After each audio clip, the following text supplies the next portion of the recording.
Assalamu alaikum warahmatullahi wabarakatuh. Wa alaikum salam warahmatullahi wabarakatuh. Leo tutazungumzia kuhusiana na kazi ya ugonjwa kwa jina la Tanzania tunafahamu kwa ugonjwa wa ngiri. Azulangazia una majina mengi. Kwa hiyo tutajitambulisha hapa, niko Profesa Kashaga na nani hapa? Dr. Hamza Majombo official. Official Dr. Mzungu. Na hapa tuko na Dr. Mwalimu. Dr. Mwalimu Au Mwalimu Vivunde. Au Mwalimu Vivunde, au kingine tunakuita JJ Vivunde. Kwa hiyo tutazungumza kuhusiana na ugonjwa wa ngiri. Kwa ngiri ni jina kidogo geni kwa baadhi ya nchi kama Rwanda, Burundi na Kenya. Wengine wanasema watumii jina la ngiri. Kwa hiyo tutataja majina ambayo yanatumika kwa kufahamu na sehemu na ukanda mwingine. Kwa kwanza kwa Kiingereza kiujumla, mfano Kiingereza lugha inafahamika kila sehemu, si ndio? Kwa hiyo inafahamika jina la hernia. Kwa hiyo inafahamika jina la hernia, jina la mshipa, jina la mchango wa kiume, jina lingine lipi labda ngiri, jina super. Pia labda kuna jina lingine la mtaani. Jina gani la mtaani? Jina la mtaani natumia sana mshipa. Mshipa. Kwa hiyo bwana, mshipa ni nini? Ndio. Kwa kifupi tuko na Hamza Majombo, Herbalistic. Mshipa ni nini kwa kifupi bwana? Bwana, mshipa tutaelezea kwanza kidogo kiutaalamu. Ndio. Alafu baada ya hapo pia tutaelezea kwa jamii inavyofahamu, sababu tukisema twende kiutaalamu zaidi jamii itapotea. Maana wengi wana elimu yetu tunaifahamu. Kiutaalamu kama ninavyoweza kuelezea ngiri, mshipa ama hernia, ninavyoweza kuelezea kwa kitaalamu tunasema ni kile kitendo cha nyama ama kiungo kingine kutoka sehemu yake na kupenya kwenye ukuta mdogo wa ngozi na kuingia sehemu nyingine. Ndio. Sawa eh? Tuchukulie mfano kwenye tumbo. Ndio. Tumbo tunajua juu tunaliona hivi tumbo juu, lakini lina layer fulani, yani lina ngozi kadhaa karibia 4. Kwa hiyo ndani ukuta wa tumbo kwa ndani, ule ukuta huwa mwepesi sana, sawa? Ndio. Na ngozi nyepesi. Kwa hiyo kitendo cha ile nyama kutoka hapo kuingia kwenye ule ukuta mwepesi ndio inaitwa nini? Inaitwa hernia au ngiri. Au utumbo kupenya kwenye tundu dogo la kitovu, sawa? Ikapenya kidogo, ule utumbo kuonekana umevimba, yani kitovu kionekana kimevimba kwa nje. Ni aina fulani za nini? Za hernia, ama ni mfano wa jinsi ya kuitafsiri hernia, sawa? Au kitu kingine ambacho watu wamezoea sana ni korodani kuvimba, sawa? Aidha maji yamepita, maji nacho tunapita kama kiungo ujue. Ndio. Maji yamepita, yametoka tumboni yakateremka mpaka kwenye korodani, sawa? Au utumbo wenyewe umepita, umeona sawa. Kwa hiyo ndo hernia kiufupi, yani kiutaalamu kiufupi. Ndio. Sawa. Tunasikia kiutaalamu kifupi hiyo ndio hernia. Lakini nasikia kuna mnyama anaitwa ngiri. Ni kweli kuna mnyama anaitwa ngiri kweli? Ngiri yupo. Nzuri sana. Kiusahihi. Ni mnyama kabisa yupo anaitwa ngiri. Kama ng'ombe fulani, kama nguruwe tuseme, nguruwe wa poli tuseme. Ndo ngiri. Lakini kiujumla ili iweze jamii iweze kufahamu ngiri ni nini au mshipa ni nini au hernia ni nini.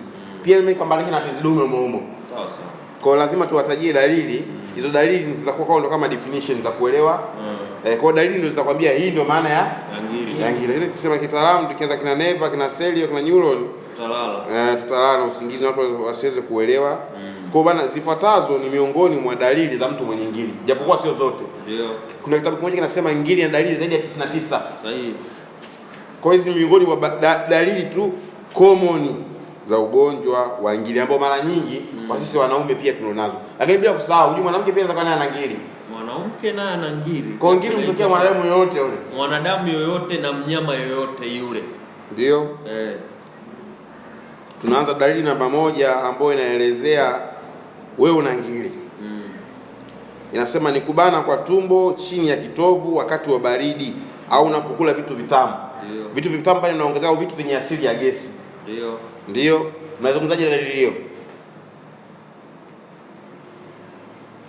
Dalili hiyo tunaweza kuelezea kutokana sababu mtu yote akiwa tu na tatizo la ngiri inaweza ikampelekea kusikia maumivu makali sana wakati wa baridi, kwani baridi linapokuwa linapita katika tumbo linaelekea moja kwa moja kwenye kiuno na kutoka kwenye kiuno utashuka katika sehemu ya makorodani au katika mapumbu Kwa kule pumbu zinapoanza kuvuta tu, basi itakupelekea wewe tumbo kuanza kuuma moja kwa moja, na kama utakuwa umekula vitu vitamu vyote vyenye gesi, kwa mara nyingi vinaenda kukaa katika tumbo. Kwenye tumbo utaipelekea moja kwa moja tumbo lako kuwa linauma direct. Kwa kubana kwa tumbo, hii dalili ni very common, pia ni dalili ambayo mara nyingi inajitokeza chini ya kinena, na kubana kwa tumbo na unakuwa kuna maumivu fulani makali, especially mimi na tafsiri kutokana na ile baridi.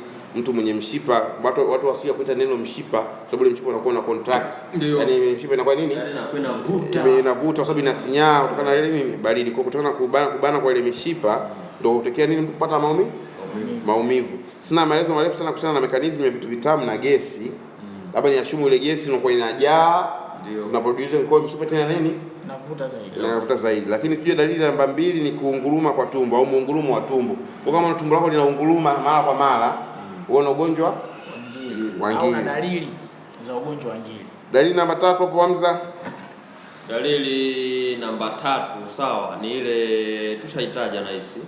Kama nini? Unaofahamu kwenye kipengele cha juu kule kwenye kujaa gesi tumboni, lakini tutaruka moja kwa moja kwenye ya 4. Kujaa gesi tumboni, mtu anashinda kuelewa kujaa gesi tumboni kivipi, lakini sometimes gesi huwa inajaa kwa mtu mwenye ugonjwa wa ngiri. Kutokana na mtu mwenye ugonjwa wa ngiri au hernia, yani inakuwa acidity yake ni nyingi, yani inakuwa ina react kwa wepesi na kwa haraka. Kwa hiyo tumbo lake linapenda kujaa gesi mara kwa mara. Ambapo kitu namba 5, kutoka na haja kubwa, kwenda kuhisi bana na haja kubwa kutoa upepo. Kutokana na hivi vitu kama vinafuatana, kwa sababu tumbo limejaa gesi. Inachofuata unahisi mbano na haja kubwa. Ukiingia chooni unatoa upepo. Dalili namba 5, kupata choo kigumu kama chambuzi. Pingiri fulani. Wengine wanatamani uichome hata na kijiti. Na hiki choo kigumu kama chambuzi, mekanizmu yake kutokana na sehemu kubwa ya choo imekuwa ifanywe recovery na hewa. Sawa. Unaelewa? Sababu ushaanza kukosa choo kutokana baada ya choo unatoka nini? Upepo. Kwa hiyo sehemu kubwa ya choo ifanywe recovery nini? Na gesi. Ndio maana choo chako kinakuwa kigumu kama nini? Kama Chambuzi. Dalili namba 5 tushaitaja hiyo, na dalili namba 6, kukaa siku kadhaa bila kupata choo. Sawa. Siku kadhaa bila kupata choo. Kuna kitu kinaitwa constipation. Kiingereza. Kuna temporary na permanent. Hivyo ni vitu hatari sana. Na ukishakuwa na permanent constipation pia kabla kupata bawasiri. Bila kukusudia kabisa bawasiri inakuwa inakufika na kukuingia kabisa. Ndio. Dalili namba 7. Dalili namba 7, unaweza kuwa unaenda haja sana mara kwa mara. Sasa hapa mara kama maneno yanakuwa yanapingana kusema kuna muda unakosa choo, kuna muda unakuwa unakwenda haja mara kwa mara. Sababu mimi kusema kwenda haja mara kwa mara, mara nyingi naona kwa wanawake. Ndio. Mwanamke mwenye mchango ikimshika anakuwa kwenda chooni mara kwa mara. Anaenda haja mara kwa mara. Kwa wanaume mimi sijawahi kuisikia, kwa mtu mwenye mwingine anakuwa kwenda chooni mara kwa mara. Hii mara nyingi naisikia kwa upande wa kina dada, kuwa na unapokuwa na mshiko na chango la uzazi wanakuwa na hiyo hali ya kwenda chooni mara kwa mara. Dalili namba 8 itafanana na nguvu za kiume, lakini ni very general. Anasema wakati wa tendo la jimai unaweza kufanya mara moja tu kisha hamu ikakata. Unafanya mara moja kisha hamu ikakata. Na nguvu unaweza kupata mpaka kesho tena. Sababu hii mara nyingi inategemea na pointi zilizokuwepo juu, kwa sababu toka mwanzo tumbo linajaa gesi. Kwa hiyo kama tumbo linajaa gesi, atakula yenyewe inakuwa ni mtihani. Digestion system iko mbovu. Maji kwanza yenyewe yanakuwa shafyonzwa tayari. Choo kishakuwa kigumu. Dalili namba 9, nuru ya macho hupotea taratibu. Mbona usema wa ngiri na nuru ya macho kupotea taratibu? Vizuri sana. Ushaongelea misuli contract ama misuli kuvuta. Ndio. Ukishaongelea misuli kuvuta tayari ushaongelea pia na nerves zile za ufahamu. Umeelewa? Ushaongelea nerves za ufahamu, lakini ugonjwa wa nuru madini kiasi kikubwa. Sawa? Kwa mfano vitamini A, vitamini C zote zinakuwa zinapotea mwilini kwa haraka sana. Umeelewa? Vitamini muhimu zinazosaidia upande wa macho kuona zinakuwa zinafanya zinapotea. Lakini pia unakuwa unapata athari za mishipa ya ufahamu upande wa macho. Umeona? Ndio. Na dalili namba 10 wanasema hii ishatokea kwa watu wengi. Yaani mtu anapotaka kushiriki tendo la ndoa inashindikana, moto unakata. Yaani anapotaka kuanza kushiriki tendo la ndoa, gari inazima. Mtu alijiandaa vizuri, umesimama nataka kuingiza tu. mwingine katikati ya mchezo. Unajikuta upo katikati ya mchezo, uume umesimama, ukashangaa tu kwa bibi uume umeshuka. Unaanza kujishangaa ghafla. Imekuaje mpaka mpokea hali hii? Inua na kuinua uume usimame. Inua na kuinua uume usimame. Kwa ni dalili pia ya mtu anayesumbuliwa na ngiri. Namba 11, kende, kuvuta. Kuvuta kwa kende. Makende. Unajua masuala yote ya kuvuta. Watu tuwaeleweshe kwanza. Tushaongelea swala zima la mishipa, si ndio? La mishipa kuvuta, mishipa kuvuta. Mishipa tunaongelea misuli kiujumla. Kwa tukiongelea misuli, ukiangalia general misuli yote ya mwilini lazima ifanye nini? Lazima ihusike kwa sababu hizi ni connection kama nyaya. Umeelewa? Kwa misuli ya uume ikivuta, sawa? Ya korodani nayo unajua inaweza kavuta, ya mgongoni ya kiuno inaweza kavuta, ya macho ya kichwani inaweza kafani ikavuta. Inaweza kavuta. Sawa? Kwa hiyo tukiongelea swala la misuli watu wao wanaelewa. Sababu wanaweza kuona mbona tunasema kuvuta kila sekta vipi? Dalili namba 12 Afrika watu waga inawatokea watu afu wanakuwa hawaielewi. Kuhisi kupiga kwa mshale sehemu ya siri.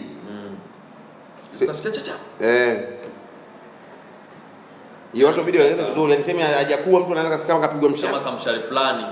Kama mwekua. Muda mwingine pia mtu akiwa anaenda chooni. Ndio. Kuna sehemu ya ndani ambayo huwa inauma ya kiuno. Sio kiuno kwa nyuma, kwa ndani. Maumivu makali. Maumivu makali ya sehemu ya ndani kama unaenda haja kubwa. Choo, kusukuma choo ujisikii kusukuma, sawa? Wala ujisikii kuja, lakini kuna maumivu fulani unaanza kuyapata kwanza kabla ya yote. Umeona? Ndio. Lakini kuna kuvimba kwa korodani. Korodani moja inaweza kapotea. Zote dalili za nini? Za ngiri. Kuna kende ama korodani zote ama pumbu zote mbili kujaa maji. Umeona? Lakini kuna tezi ndogo ndogo kujitengeneza katika ngozi ya korodani kwa ndani. Na kauvimbe kanajitokeza. Na kauvimbe kuwa kanafanya nini? Kanajitokeza. Lakini unaweza ukavimba pia chini ya kinena. Ama unaweza ukavimba pembezoni mwa kinena ama pembezoni mwa uume. Umeona zote ni dalili za ngiri. Kwa wanawake wengi wanavimba katikati ya kifua. Haswa unaweza ukavimba pia kitovu. Ukiona una kitovu kikubwa sana basi hiyo ni ngiri. Tayari utumbo ushapenya kwenye nini? Kwenye kitovu. Na wale lazima huaga wafanyie operation. Unakuja maji. Lakini Dr. Hamza, hebu hapo jaribu kuelekeza. Kuna watu wengine huwa na tabia pembezoni kwa mapaja au pache kwa atoka kitu cha uvimbe kama wenye Kiswahili inaita tambavu. Je, wale nioni pati ya dalili ya ngiri? Hiyo sio pati ya dalili ya ngiri. Au ni ubonge huo? Naam. Sio pati ya dalili ya ngiri wala ubonge, hapana. Sawa? Zile ni tezi tu fulani. Tezi fulani. Huwa zinajitengeneza. Kutokana labda na mbadiliko wa mwili ama ukosefu wa madini fulani au muda mwingi unaweza ukakuta umejikua mguuni, umepata kidonda, lakini umpata kidonda kule ila kuna kitezi kimefanya unaelewa, zile tunazita receptor fulani hivi sawa za misuli ya ufahamu inatengeneza tezi, sababu binadamu tuna tezi nyingi, ujue sehemu nyingi glands hizo. Sawa, ndio unaweza kukuta pituitary glands, sawa. Kuna tezi ambayo inakuwa tezi dume, hii ikivimba ndio maana inakuwa ugonjwa wa tezi dume, lakini tezi kama tezi hivi.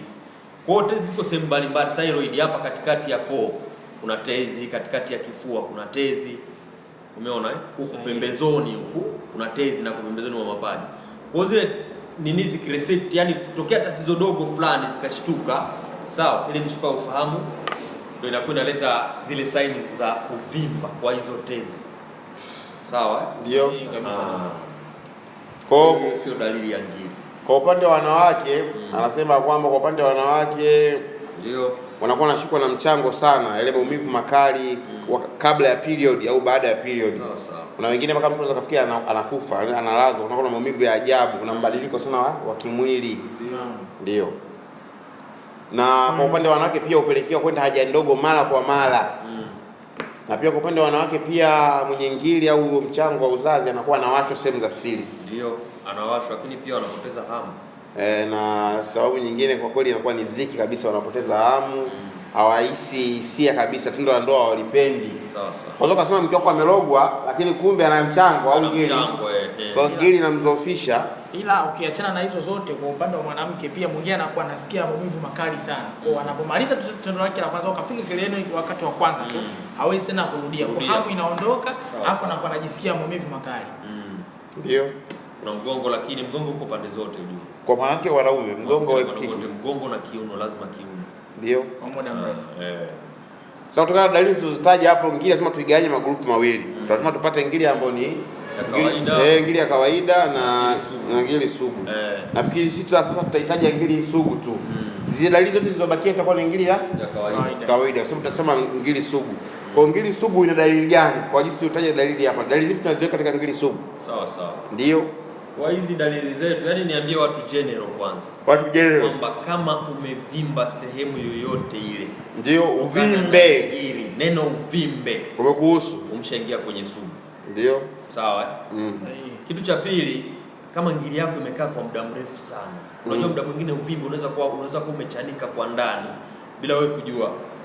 Umeona? Yaani unaweza kuwa na uvimbe kwa ndani ambao hujajitokeza. Kwa hiyo na pale tuna generalize watu wenye ngiri ambayo imekaa kwa muda mrefu, miaka 4, 5, basi nayo ni sugu. Umeona? Kiufupi yani. Ndio. Kwa hiyo tunaweza kuambia mtu kiufupi. Hizo zote zinakuwa ni nini? Ni sugu. Umeona? Ingia kujaa maji. Ya kujaa maji ndo yale. Ushavimba tayari. Ushavimba. Lakini pia kuna wale watu wa pumbu moja kupotea au kenge moja kupotea.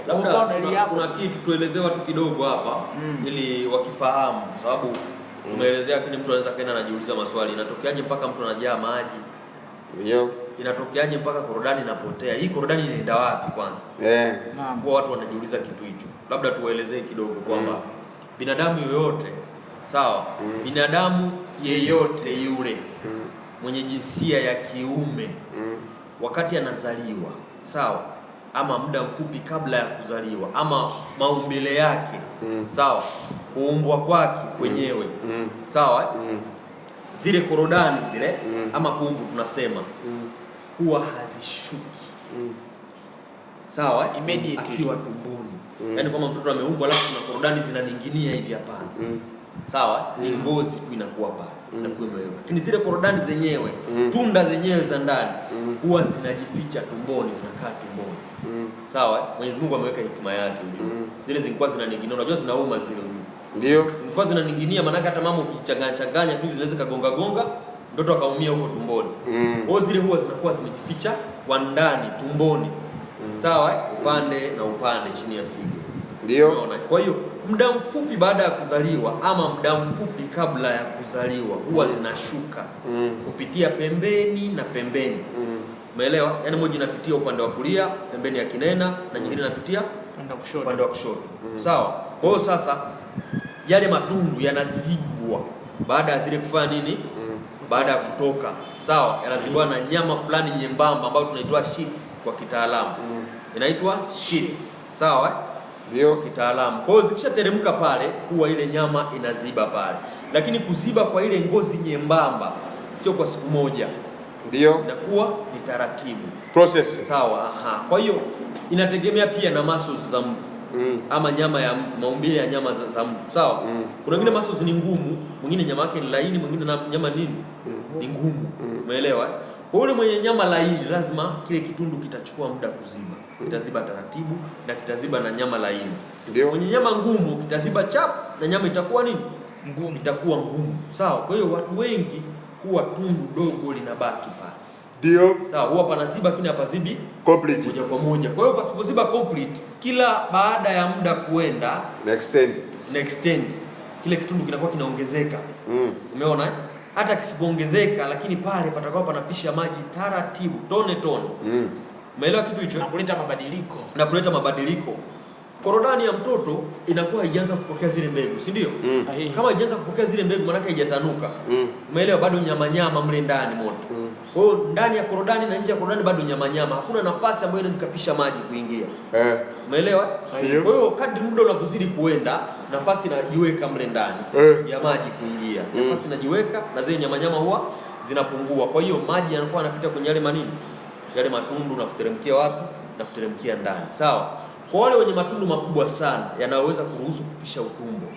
ukibeba kitu kigumu au mtu akijiminya sana, kwa mfano kujikamua wakati wa haja kubwa, utumbo unaweza kufanya nini? Ukapenya. Unaweza kupenya. Hapo tunaongelea watu wazima sasa. Tumeshatoka kule utotoni. Sawa, kwamba kule kote umepita tundu dogo limefika huku limetanuka.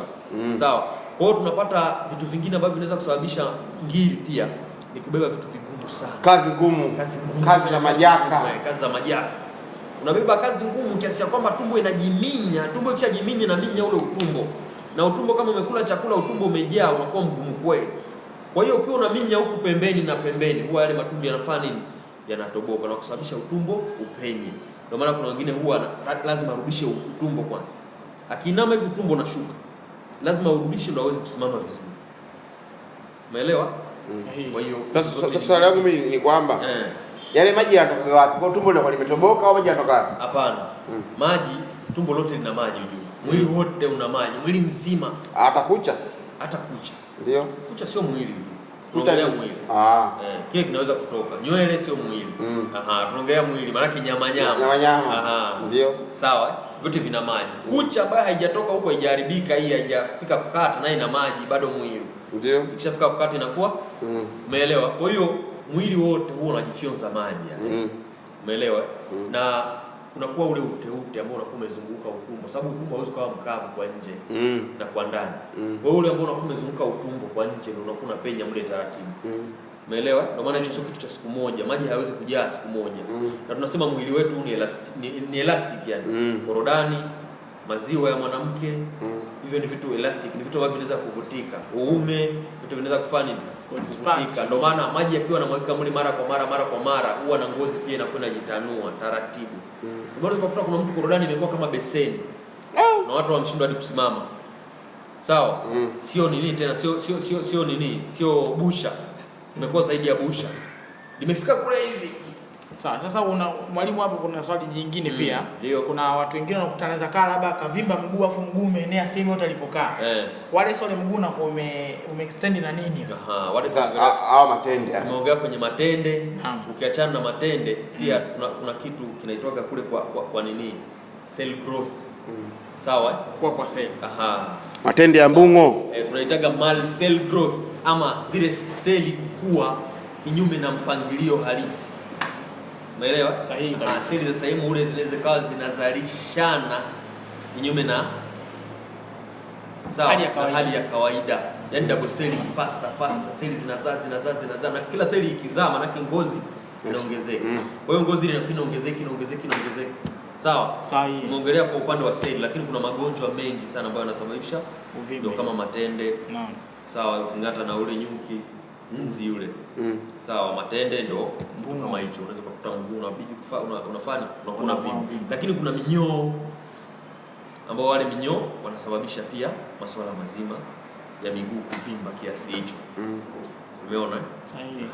Tuendelee mwalimu. Kuna swali jingine? Kwa swali lingine mimi hapa labda tumuulize Daktari Ali anaitwa hapa. Shali. Karibu bwana. Swali zima la ngiri hapa. Swala huyu tuachane kwa swali la ngiri, atuambie yeye anafahamu nini kuhusiana na tezi dume. Ndio. Tezi dume unaelewaje ustaz? Twende. Anafahamu chochote kuhusiana na tezi dume, kitu kigeni kwake. Sawa. Hamza Majombo, tezi dume ni nini bwana? Au unafahamu nini kuhusiana na tezi dume? Bwana, tezi dume nielezee kitu kimoja tu. Sawa? Kwamba ni kuvimba kwa tezi. Sawa ambayo ni master, ni tezi master tuseme kwenye mfumo mzima wa uzazi. Ukiachana ile master gland ya kichwani ile pituitary, kwa inaitwa pituitary kwa kitaalamu. Tunaongelea tezi pia hii master kwa jina kwa uwezo mzima wa mwanaume. Sawa sababu hatujasema kuna tezi ya kike ujue. Ipo pia ambayo inahusiana na masuala mazima ya kike. Kwa hiyo tezi dume wameipa jina dume kutokana na inahusiana na nini? Masuala ya udume. Ani mfumo wa mwanaume. Kwa hiyo watu wengi wanakosea kusema huyu anaumwa, wanasema tu kwamba huyu anaumwa tezi dume. Tezi ipo kila mtu ana tezi. Ile tezi ipo, si ndio? Maana yake ikivimba ndio maana inaitwa nini? Tezi dume. Tunakuja kwenye swala zima pia la cell growth sasa. Seli zile kuzaliana ama ile tezi dume kupata ugonjwa. Sawa? Kupata tatizo. Tezi dume huwa iko located kwenye ile sehemu ambapo maungio yale. Sawa? sehemu inayopita mkojo, sehemu hiyo inapita mbegu za kiume. Umeelewa? Sehemu inapita hormone zinazotoka kwenye ubongo na mwili mzima, zinakuja kwenye korodani, zinakuja kwenye uume. Umeelewa? Kwa hiyo masuala mazima yote ya uume kusimama, sijui nini, yako control na tezi dume kokote unakuwa kuna nini? Kuna matatizo kiufupi. Sawa? Kwa hiyo tezi dume tunaweza tukasema ndio ile tezi ile ambayo inahusika, kiungo halisi kinachohusisha na hizo mifumo yote. Kumbukeni tezi kwamba tezi inakuwa inahifadhi pia hormones. Ndio. Sawa? Kwa hormone za kiume pia nazo zinapitia mle kwenye nini? Kwenye tezi ili kusambazwa. Zinakuwa stored mle. Zinakuwa stored mle. Ni kama nguvu fulani, kama power, kama tuseme ni tuseme kwa benki, ama tuseme ni engine. Sawa, ya nguvu za kiume.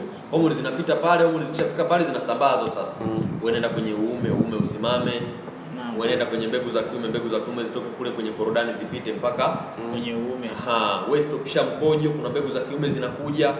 Stop mkojo kwanza. Mkojo usije, acha mbegu za kiume zipite kwanza. Ndio maana kamwe ni vigumu sana kumkojolea mwanamke ndani.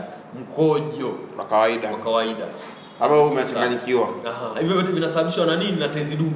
Kwa hiyo tezi dume yako ikiwa ina tatizo, unaweza kuhisi umekojoa kweli manii, kumbe umekojoa mkojo wa kweli. Sawa? Ingaje ni vigumu. Katika ndoto mtu anachanganya baina ya tezi dume. Umeelewa? Ndio. Kwa hiyo inafanya kama master pale yani. Mkojo stop ikipite, stop ikipite. Kuna damu inatoka, mkojo stop kwanza, acha damu itoke. Umeona? Kuna labda upata ugonjwa wa nini? Wa kisonono, sijui nini, sijui hivyo vyote vinakuwa controlled na nini? Na ile tezi dume. Kwa hiyo ukipata pia ugonjwa wa kaswende, sijui nini, kaswende, gonorea, tezi dume inafanya inahusika kupata matatizo. Lakini dokta, kuna kesi moja nadhani nilikuwa na Profesa Kashaga hapa. Kuna mvulana mmoja kidogo yeye ilifikia hatua hadi sehemu yake ya uume anatoa malenda. Sasa hebu toa malenda kwa sababu ya tezi dume au kapiga master muda mrefu? Ile kwa ajili ya tezi dume. Yule ni kwa ajili ya tezi dume. Kwamba ilifikia hatua anatoa malenda. Na mojawapo wa dalili za tezi dume ni kutoa manii bila hisia zozote zile. Yaani uume haujasimama. Chochote hakijasimama. Yaani uume haujasimama ni kwenye hali yako ya kawaida, alafu manii zinakuwa zinatoka zenyewe. Total distraction. Ama ulenda total distraction ina ipo. Kwa sababu ile si ndio controller. Controller imekufa. Manii stoki. Sawa, manii zimekuwa nyingi, subiri kwanza kuzalisha. Zalisha taratibu. Ile ndio controller. Sasa yule kama ameharibika unafikiria nini? Manii zitakuwa zinatoka direct. Lakini pia yale majimaji, uteute ule kwa kulainisha njia nzima ya mkojo utakuwa unatoka mara kwa mara. Sawa? Lakini pia acid. Sawa? Acid ambayo inatoka kwenye mkojo. Umeelewa?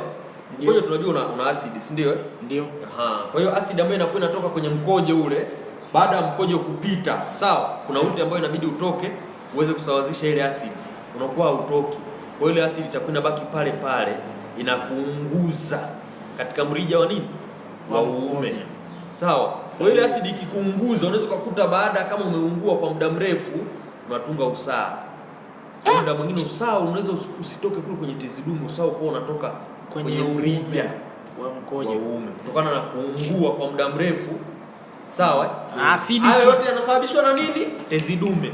Kumbe sasa tezi dume haianzi kama tunavyofikiria sisi. Ni kitu cha taratibu.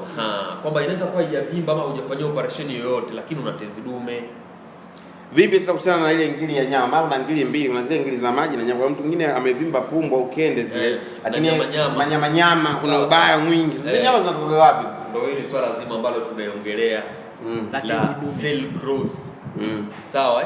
Seli za mwili zinakuwa kupita uwezo kutokana, yani zinakuwa tunasema multicellular growth. Sawa? Zinazalishiana mara kwa mara, ni ugonjwa ule tayari. Umeona? Ngozi uko discomfort, yani zinazalishana tu zenyewe kwa zenyewe. Seli hii inazaa hii na hii inadhani zinakuwa zinapasuka mara mbili. Kila seli hii ikitoka kwenye hii na inajigawa mara mbili, zinakuwa zinajigawa mara mbili. Umeona? Aha, na seli ni nyama kiufupi. Kwa zinakuwa zinatengeneza zile nyama. Kwa hiyo zinatengeneza zile nyama na mishipa ya ufahamu inakuwa pia inaongezeka ama inazalishana. Umeelewa? Kweli kabisa. Inakuwa expand inazalishana. Sasa mishipa pia ya damu na inakuwa inajivuta inakuwa mirefu. Umeelewa? Ndio maana mara kwa mara unaweza kukuta mguu wa mtu umefika kule, lakini Dar es Salaam ama hospitali zetu za hapa Tanzania zinashindwa kuupasua. Unakwambia uende India. Sio kwamba kuna kitu kigumu sana mle, hapana, lakini mishipa ile ya ufahamu imetapakaa kila sehemu. Na kuchambua rudi katika formula yake, zile mashine za kuweza kumulika vizuri tunakuwa hatuna. Kwa unaweza kukuta mtu anamkata mguu alafu amekata mishipa yote ya ufahamu. Unatoka hospitalini unaenda kukuta makopo, ushakuwa nini? Disable. Tiani. Umeelewa? Kwa hiyo kiufupi, sawa, nguvu za kiume, sawa, ngiri, tezi dume, sijui nini, vyote vina uhusiano mkubwa, vinashabiliana sana. Kwa tukiongelea ngiri tunaongelea nguvu za kiume. Tukiongelea tezi dume tunaongelea nguvu za kiume. Umeelewa? Mambo haya. Kwa hiyo kuna point kule tulizongelea za nguvu za kiume, kwa hiyo mtu asishangae. Inakuaje? Kuna sababu yangu yeye yuko nje bana. Sasa hivi anasumbua na tezi dume kwa muda wa mwaka wa 20. Ndio. Kwa walikuwa wanaogopa kufanyia operation kutokana na side effects za operation. Kwa walikuwa na imani ya kufanyia operation sababu tezi dume, unaposikia tezi dume, hata si tezi kwa tezi ni constant, lakini kwa tezi lazima ilikuwa imevimba. Sawa. Kwa na asili ya kuvimba katika sehemu mara nyingi na sehemu ya sehemu ya nyuma ya haja kubwa na haja ndogo. Ndio inakuwa mara nyingi hiyo ndio hasa hiyo ndio master hiyo ndio kama master. Kwa hiyo kama pale inapokuwa imevimba, kwa inakuwa kuna mirija imepita pale ya transform kama alivyosema hapa Swaiba, transform manii, transform na mkojo. Kwa kama inapovimba, ikivimba inabana nini? Inabana mrija wa mkojo. Sasa yeye kutokana na platform ya Australia alivyopewa huko nje, kwa alipewa kuna dawa ambayo unakunywa, dawa ambayo inaifanya kuile tezi kushrink. Yaani kwa inakuwa inakonda, lakini kukonda kwake sio permanent. Sawa. Kwa hiyo unakuwa unabidi uweze kusurvive kwa kutumia dawa. Kwa sasa hivi nilikuwa nazungumza naye, ana mwaka wa 20. Anatumia nini? Anatumia dawa. Sasa kutokana na mwaka wake wa 20 kwa kutumia dawa hizo, nguvu za kiume zimepungua. Uwezo wa kusimamisha vizuri umepungua. Ndio. Uwezo wa kudia tendo ufanyaje? Umepungua. Lakini anaogopa kufanya operation kutokana na anaogopa kufanya side effects za hizo. Anasema je, kama tutaenda tezi dume tutaigusa, tutachana, kutoa ule uvimbe. Je, ulijali wangu utaweza kurudi kama awali? Sawa. Umeona? Lakini mimi nakumbuka nilimpa jibu zuri, nikampa maelezo marefu kutokana na kwamba zile effects ambazo wanaziogopa kwenye operation sasa hivi tayari zishamfika, shazipata na anaweza akapata zingine zaidi ya hizo, kama kuchoka kwa figo, kama ugonjwa wa pressure, pia ugonjwa wa kisukari, kibofu cha mkojo, kutokana na matumizi ya madawa kwa muda mrefu. Kwa point ulipofika ni no way out, ni lazima afanywe nini? Afanywe operation, atolewe ule uvimbe uliokuwepo, irudi katika hali ya kawaida.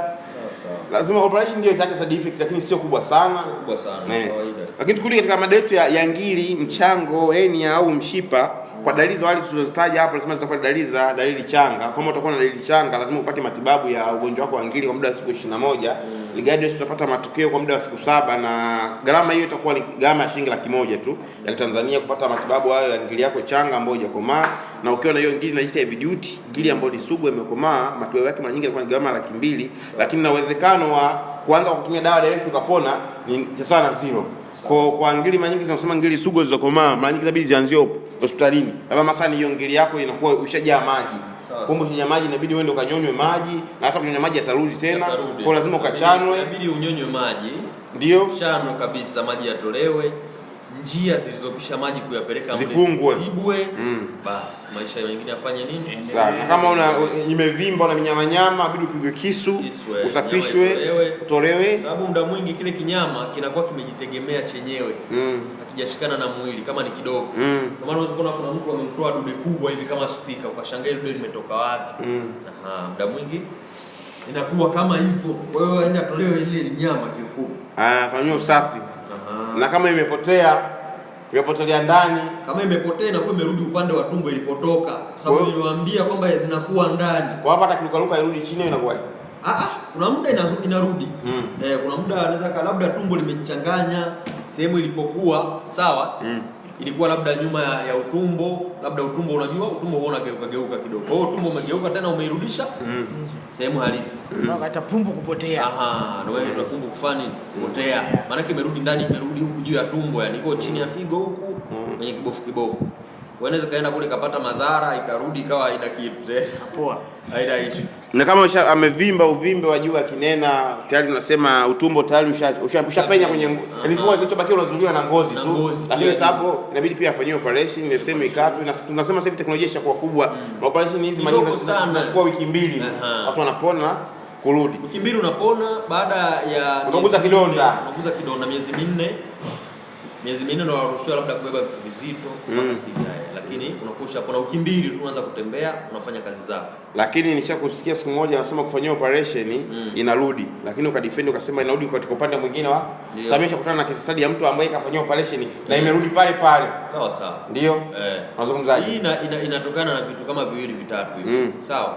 Unaweza kufanyia operation ukazibwa, lakini usizibwe moja kwa moja. Sio, umeelewa kitu hicho? Usizibwe moja kwa moja. Huwa naambia watu kila siku kwamba operation na dawa vyote vinaendana, unajua. Ni must be. Ukishamaliza kufanya operation inabidi utumie dawa sasa ya kusawazisha. Umeelewa? Clear tatizo. Lakini operation muda mwingi watu wao wanafanya operation alafu ile tumbo hawalizidi vizuri. Kwa hiyo inakaa vizuri, lakini baada ya muda fulani tena inajitokeza. Lakini kuna watu wengine unaambiwa kama miezi 6 bila kubeba vitu vigumu, baada ya wiki 2 anaanza kubeba vitu vigumu, nyusi zinafumuka. Zinawekwa matundu. Sababu yeye ni fundi ujenzi, atafanyaje miezi 6? Atafanyaje tena? Nyusi zinafumuka, zinaweka matundu tena, maji kama kawaida yanakuwa yanapenya. Umeelewa? Kwa hiyo wajitahidi sana kutii masharti. Lakini ukisubutu kufanya operesheni alafu usitumie dawa upoe hivyo, hata ukubali, lazima mzigo urudi. Mzigo utarudi. Kwa ndio hivyo, kwa watu wanalili sugu kama hizo waandae kwa 200,000, ukifanya operation pia lazima uje uchukue mzigo, kuweka hali ya msawazo, kufanya jenereti kirudi katika hali ya kawaida. Na dalili zingine za ngiri sugu ambazo zinaanza mwanzoni ni maumivu ya kinena. Yale maumivu ndio yameanza, inamaanisha kama mtanuko unataka kutokea, kuna kujipenyeza fulani, kuna lazimisho. Kuna bidii ni dalili ya mwanzo ya ngiri sugu, uiwai kabisa mapema. Na dalili nyingine hatujaitaja, kupata moto. Kuna mtu akapika upande wa paja anapata moto, au upande wa kinena mpaka nisi kama kuchemka. Yaani ukiweka hivyo ukaungua. Pia hiyo ni dalili ya nini? Dalili ya tena huko kuna upande wa ngiri sugu. Kwa kama una reaction hizo ndo za mwanzoni za ngiri sugu, pia unabidi uziwai, na kama tayari zishakuwa ni common, unabidi uende katika hospitali husika upate matibabu. Japokuwa hospitali ndogo ndogo kama sometimes hizi zinakuwa zinawakwamisha watu, kama nilivyosema hapo, wanakuwa washoni vizuri wengine. Na kuna hospitali nyingine hawana specialist vizuri wa kuangalia, lakini nasikia kuna hospitali iko nzuri Kibiti. Ya missionary hata Temeke walikuwa watu wazuri tu, japo sijui kama wapo mpaka sasa hivi. Na hospitali kubwa wanafanya kwa hapo hivyo. Kwa nafikiri maelezo yameeleweka vizuri kuhusiana na ngiri sugu. Ni gharama 200,000, ngiri changa 100,000. Gharama tulizotaja hapo awali. Kwa huduma inapatikana kwa muda wa siku 21, ili matokeo unapata ndani ya siku 7. Kama dalili za awali, tumbo kuunguruma, tumbo kujaa gesi, kukosa choo, ndani ya siku 7 tu za mwanzo maisha yako yasharudi, dalili zako zote zimeishi. Kwa hiyo na ngiri changa wajuai kabla ngiri changa haijakuwa ngiri sugu. Sababu utaanza katika ngiri changa kuja kushika na nini? Ngiri sugu. Nafikiri tuishie kwa hapo, maelezo yajitosheleza vizuri kabisa.